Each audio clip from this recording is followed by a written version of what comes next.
Seventh Touch have recently put out a post asking you to identify the perfect touch player. And they've used some key attributes that you need to cover off. So I thought this would be a great opportunity on my channel for me to tell you what I believe the perfect touch player to be. But before we go any further, you may notice I'm in a new shirt. My new shirts arrived literally an hour ago at my house from AWN Sportswear. If you've never heard of them, check them out online. I'll leave a link in the description. They do really good sort of merchandise. You can get shirts, singlets, hoodies, hats, shorts. You name it, they've got it, sports-wise. But anyway, here we go. So the perfect touch player. So I've kind of done mine a little bit different than Seventh Touch. I've just sort of replaced a couple. So we've got, as you can see, IQ, vision, pass, fitness, dive, defense, speed, and footwork. So yeah, a little bit different, but that's just sort of ones that I could give you a definitive answer on who I think would go in there. So my rules are, well, really only the rule I've got is I'm not going to include anyone twice. So while you would love to put Dylan Hennessy in at least 3 of those, I'm going to limit him to just 1, as I will for everyone. And I won't even, I'll probably throw a few nominations around, won't even nominate anyone more than once. Okay, so like I said, this is my personal opinion. I don't know every touch player. Okay, you could be on the other side of the planet. You could be over in England, and there's a lot of great touchball players that just I have no idea about. Again, New Zealand is another one. I know a handful of New Zealand players over the last couple of years. I will say another rule. They must be current opens players. So Peter Walters is a great example from New Zealand that if this was of all time, he would probably go in the IQ section. But he is not a current opens player, so I won't be including any of those past players, as great as they were. Like I said, I'll keep this current for our current opens players. So let's start off. Let's go IQ. All right, this is a good one. So IQ is not just the ability, in my opinion, the ability to play on the field to see what's happening and manufacture plays out of that, but it's also when you get to the sub box. You gather in a few people and you come up with a game plan on the run. Now, IQ, obviously, a lot of people think IQ is things that happen before the game, but in my head, it's what you can see during the 40-minute, 30-minute, whatever game, and how you can create tactics that will counter what you're seeing from the other team. So I will say this, Manu Wakely is probably one that is great for mixed. I will give him a shout out. He's not going to be included because I don't see him playing too many opens. I think he does still play some state cups in the men's open for Hills, or Penrith. I'm not sure where he is at these days, but he's just one that comes to my head first as a great innovator and IQ player. Current players, we got Scott Buckley is a great innovator. Dave Marr from Queensland, he's sort of probably along the lines of Manu Wakely, doesn't play as much men's open as he used to, sort of now that in the coaching side, but again, well worth a mention. Scott Buckley, we talk about him innovating as well, and he does a lot of that mid-game. But the player I'm going to go with is Nick Good.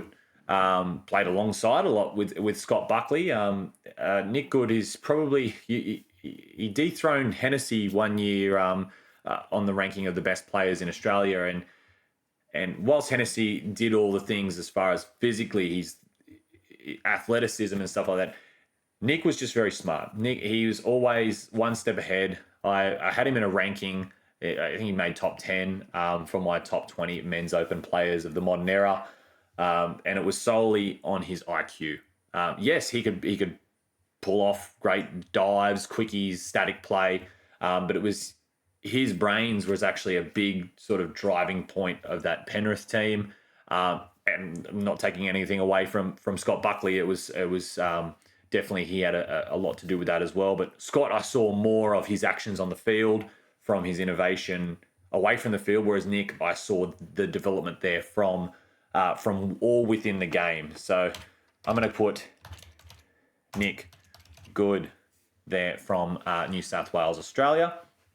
All right, let's go on to vision. Now, vision is kind of the same as IQ, as in it's from the neck up. what we're looking at here, but vision I see as your split-second decision making. So when you pick up the ball as a ball player, or even going to dump the ball and defend it, and you're trying to get a certain middle, splitting a certain way for your working role, and your defenders might muddle a little bit, and it's up to you to adapt to that. Or you're picking up as a ball player, like I was saying, 4-on-3, and it's picking the right option. Okay, you don't have to have the slickest pass or anything, but you can see where you need to decide to throw the ball, and that is vision.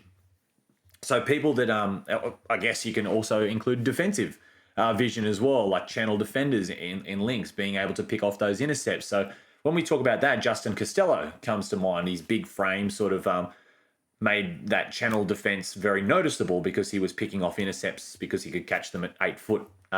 Jack Edwards is a great defender in the link position as well. You'd never really, barely ever gets beat on a passive, and he can always shut that short ball down as well. But with the ball, we've got a couple. We got first one I think of, he just has a lot of time with the ball. No matter how rough you're shutting down, he picks up the ball, and it's like you can just have a coffee before he throws the balls. Damon Moore. I don't know what it is. Everything slows down when he's ball playing. But the person that I'm going to give this is, if you look at anyone's highlights, like Sean Johnson, I know he's not going to be included in this, but if you look at his highlights of touch football, which are very popular, he's playing against social players. And a lot of highlights come from teams that are playing other teams that are of less ability than them, because obviously you're going to score more tries and feature a lot more on highlights reel. But one player, if you look at his highlights, they're all against Australian Men's Open. Pretty much all of them. And it's on YouTube. I think X highlights, or no, this might have been another Seventh Touch video. Seventh Touch, Mida Graham. Now, if you look at his highlights, it's all opens against Australia. And it's all him making right decisions with his vision and his ball playing. So I'm going to give vision to Mida Graham from NZ, because I think the reason why he's not considered in the GOAT status is because New Zealand, he just couldn't get that World Cup win. But definitely nothing against him. He's one of my favourite players to watch. Next, we'll go fitness. We'll stay on this side. And look, fitness is a tough one. It's a tough one because what makes touch football fit in one position is different to another. So a winger on the far side that plays the whole game is obviously very different to a dynamic middle that's going to inject themselves for 80 seconds and then have a rest. But we'll just do the whole broad spectrum of fitness, like running and just like stamina and things like that. Sean Francis is one that comes to your mind. Plays almost every minute currently in the Australian Men's Open. Dan Langbridge, as far as a middle goes, he's got fitness, as in whilst he still does need rest, his ability to still sprint, accelerate when he's at his most fatigue, you would never notice until he gets to the box and absolutely just collapses. But I'm going to go probably someone that, unless you're sort of in the either local to me or you're following the youth divisions, is Hugh Doherty. He's in the local region that I participate in, and from what I've seen and feedback, he is just really dominating the fitness drills. Not only within the region, but state of origin stuff as well. There's a couple of other names that are coming there that are really young, that if I do this in 2 or 3 years' time, that would probably knock Hugh off. But for now, I'm going to go Hugh Doherty. But again, fitness is a hard one because it's very hard to watch a touch football game and understand who is the fittest. So this one, I apologize if it's a little bit, I hope I spelled it right, if it's a little bit biased with someone that's close to my region. But like I said, it's my personal list. Make your own, send it. I'll read it, and we can have a chat about it. Pass. This is probably the most looked at aspect of touch football. This is what makes the highlight reel, is who has the sickest pass. And there's so many actually out there that have really good passing games, both right and left. Jordan Marshall King is one. There's probably some people out there be like, oh, he doesn't actually play men's open anymore, Tom. He played men's 30s at State Cup. I know that. But he could have played men's open, and I think he'll probably play men's open at the upcoming NTL. I don't know for sure. I haven't seen the team list, but wouldn't surprise me. And he's more than capable of joining any men's open team. He's a mention. Harry Griffin is another one that's got an amazing left to right and right to left pass. I couldn't tell you if is he bad side. They both look the same to me. Chris Lennon has probably a better left to right pass than Harry Griffin. But Harry Griffin obviously has the dual ways to pick from. But Chris Lennon's left to right is insane. But obviously we're going. This is the spot where I'm going to give Dylan Hennessy. So to fit his name in, and I always struggle with the spelling of Dylan Hennessy. So I'll try and get it right here. So don't have a go at me if I spell it a little bit wrong. I'm going to go double S. I'm going to put it here. So pass Dylan Hennessy. So I can't use him anywhere else. What are we going to go to next? We're going to go dive. Dive. Okay. So slide dives, not so much. Oh, well, we can talk about finishes in the corner, I guess. So diving in the corner can get you a try just as importantly as going under 2 middles. So yeah, when we talk about wingers in their spectacular finishes, Tiwi Davies is one, and another is George Palau. They're amazing finishes, and yeah, so they deserve a lot of credit. It's not just flashy. It's not just them diving and doing flips just for the sake of it. There's a purpose to it, and if they don't, sometimes they don't score the try. Who else? We've got Drummy, probably as far as the old slide dive at speed. A lot of people do a slide dive, but I find that Drummy can do it the best while running at full speed. You watch him on a Cindy or a middle sweep come around and he extends his arm, twists his body all at speed, and he never injures himself doing it, which shows me that he practices it and he has really good technique to avoid that injury. Because let's face it, Drummy's getting a bit older now, but he's still competing at that same level. No offense to Drummy. Drummy is still probably top 20 in the world at the moment. But yeah, so the Drummy's definitely worth mentioning. But I'm going to give the dive to this young fella in UK, Louis Treyers. And you watch some of his nationals highlights, and his ability to just sort of stop and worm underneath players out of nowhere, and he gets down faster than gravity lets the defenders. So he gets under him really quickly, and it's actually quite impressive.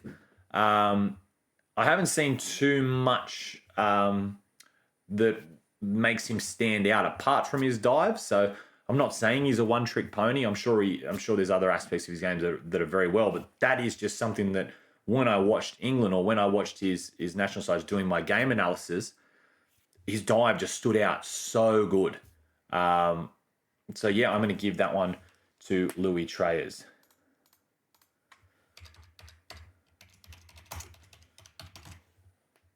I think that's his right spelling. Apologies if I've spelled that wrong. I don't have anything open at the moment to cross-check this. Still got an E there. We'll sort that out. So yeah, Louis Treyers for the dive. Okay, 3 more. Defense. All right. Defense wins your championships. All the other attacking stuff, that'll get you points, but at the end of the day, anyone will tell you that defense is what wins championships. So who is the best defender? Now, how do you decide this? I don't know. Well, I do know. So I've actually done a little bit of preparation for this video. It's just very hard to see because you can't, again, with defense, you cannot watch highlights. Okay, let's start with Trey Pohippie, winger from New Zealand. Now, you have a look at the men's open gold medal match from last year's World Cup, and he saves a try in the corner, and I don't think many other wingers could have saved that try. It was 0-0 at the time. I'm quite sure it was 0-0 at the time, and he just gets to this touch so well. It might not have been that. It might have been the Trans-Tasman. I might be thinking of Trans-Tasman. Anyway, look at the gold medal match and the Trans-Tasman first game in 23 that was played. It was a night game. Amazing game. But yeah, Trey Pohippy is one. Peter Norman, obviously, is a middle. Really good defender, really aggressive defender, cutting your time away with the ball. Another great defender, Scott Bundy. Scott, unfortunately, probably could have progressed further on more of my lists had he have not been sort of rubbed out of the game through injury right before COVID hit. We haven't seen much of him since then, which is a shame because he was only in his mid-20s and stuff, and he could have gone a long way. But the one I'll give is Jaden Benbow, an underrated player, probably one of the most underrated players as of recent. I think he's deserved. He's gained some more recognition, deservingly. But throughout his career, I think he's just been overshadowed by those more flashy players. But his role, and I'm sure is well respected within his team, it hadn't been probably respected or acclaimed as much as it should have. So if you look at Jaden Benbow, his defence, Stuart Bridie is probably one that we can compare him to. Stuart Bridie's probably in the modern game, probably in the 21st century, the best defensive player Australia has had. But again, he doesn't play anymore. So I think currently Jaden Benbow is the best and probably on par with what Scott was doing. Stuart, not Scott. Stuart Bridie, probably on par with him. So big accolades to Jaden Benbow. We'll put him here.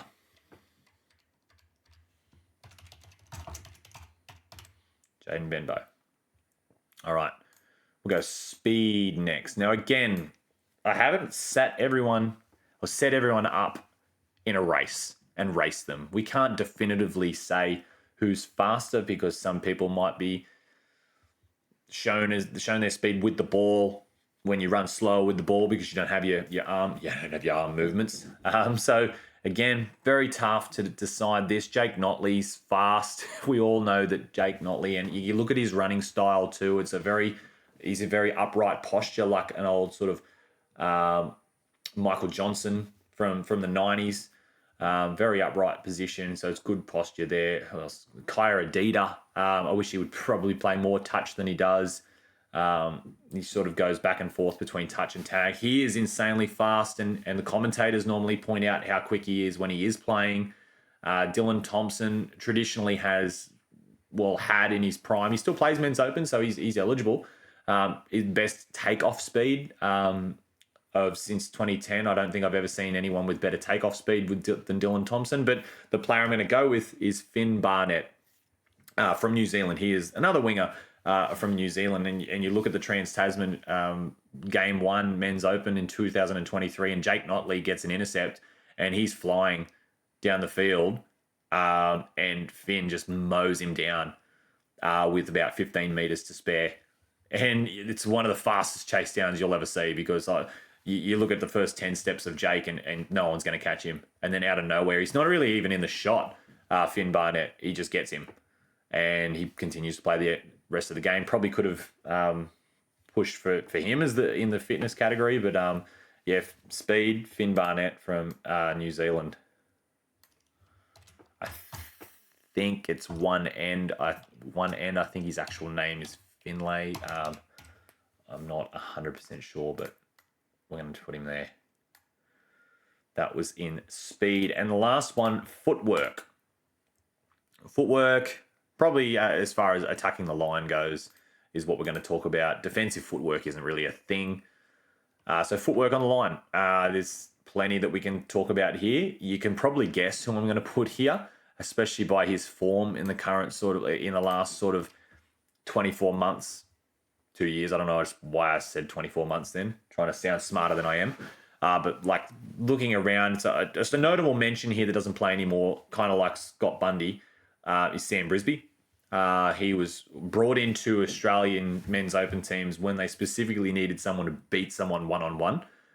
When New Zealand started doing this weird defensive style where they would man on, they would muddle around, and it's probably worth a talk, actually. So Australia didn't rely on Dylan Hennessy's passing game. They just brought in Sam Brisby to beat players one-on-one, dive and score. They brought him and Jermaine in. So Sam Brisby, Josh Moffat is very good with his footwork in sort of manipulating where he wants his defenders before he runs a play. So it's a different type of footwork. He's heavily featured in one of my videos about engaging middles. So check that one out if you want to see that type of footwork. Maël Pin from France. A lot of highlight reel about him. He would have had an outstanding World Cup, but was struck with a hamstring injury. I think he played the opening game and did it again in the opening game. So we didn't really get to see what we should have seen as a sport of him. But he does have some highlights out there. I think Mark Tipple's got a highlight reel of him on his channel, which is like, it's like Unleashed or something. I think it's, anyway, I've spoke about his channel before. I can't remember how to pronounce it, but it's like a weird spelling. But obviously, we're going to give it to E4 Jones. Probably the most exciting and dynamic, how do I say it? Unpredictable player to watch as far as where he's going to move. Now, you watch it on TV and you can see everything. You still don't know what's going to happen.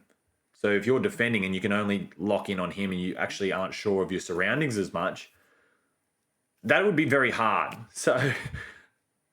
And he's not, you look at him and he doesn't seem like the kind of build of person that would be able to move so well. You'd think of him as more of an IQ player, like a vision style ball player, not someone that can just literally cause someone to fall over in defense in front of them. It's just, when you first look at him, obviously when you see him play, it's just amazing to watch. And he had such a great, he had a good Trans-Tasman and World Cup. He got, like, if you didn't realize, he got man of the match in a losing team that lost by like several tries. It wasn't like a drop-off game where you would normally be okay or commonly see someone from the losing team win.